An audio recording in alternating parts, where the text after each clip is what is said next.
ప్రసంగి గ్రంథము 6వ అధ్యాయం 12వ వచనం వాక్యం చదువుకుందాం.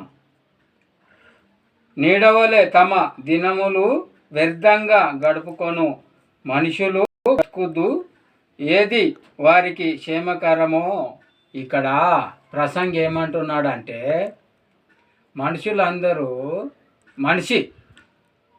ప్రపంచగాని అయినటువంటి ప్రసంగి చెప్తున్నాడు ఇక్కడ 6వ అధ్యాయము 12వ వచనంలో, మనుషులు నీడవలే వ్యర్థంగా తన దినములన్నీ గడుపుకొనుచు బతుకుచున్నారంట.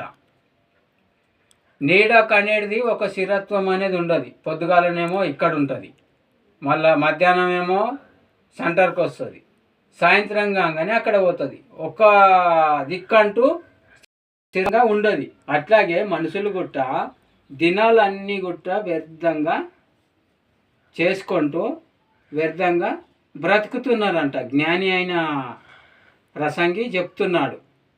ఇది దేవుడు చెప్పిన మాటలు. ఆయనకు జ్ఞానవంతుడు, ఆ జ్ఞానం కూడా దేవుడే ఇచ్చిండు ఆయనకు. కాబట్టి దినాలను వ్యర్థం చేసుకునికే దేవుడు ఇయ్యలేడు. మనలకు వ్యర్థంగా బ్రతకడానికి ఇయ్యలేడు బతుకు. యేసుప్రభు అంటాడు ఎఫెసు పత్రికలో అపొస్తలుడైన పౌలు గారి ద్వారా, మనం పరిశుద్ధులము నిర్దోషులమై తన ఎదుట ప్రత్యక్షమగుటకు పరిశుద్ధులుగా జీవించుటకు మనకి జీవితాన్ని ఇచ్చిండంట. కానీ దినాలన్నింటినీ వ్యర్థంగా నీడవలే గడుపుతూ బ్రతకడానికి కాదు. పరిశుద్ధులము నిర్దోషులమై బ్రతకడానికి ఆయన న్యాయపీఠం ఎదుట ప్రత్యక్షమగుట కొరకు మనలను ఈ భూమి మీద ఉంచిండు, జీవితాన్ని ఇచ్చిండు.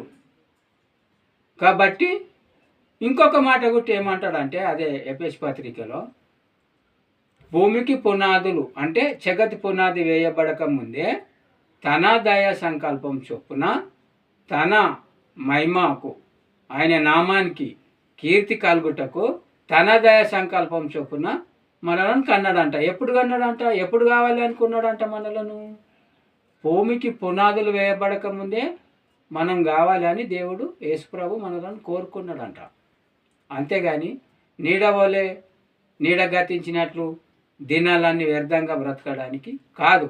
కాబట్టి పరిశుద్ధులము నిర్దోషులమై ఆయన నామానికి మహిమ కీర్తి కలగటానికి అట్లా బ్రతుకునిచ్చిండు కనుక అట్లా బ్రతకాలని ఇంతటితో ఈ వాక్యాన్ని ముగిస్తున్నాను.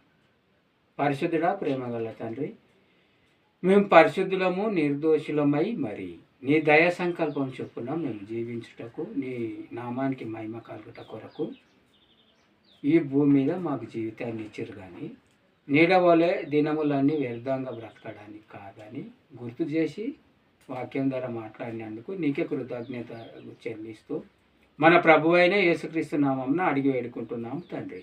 ఆమేన్.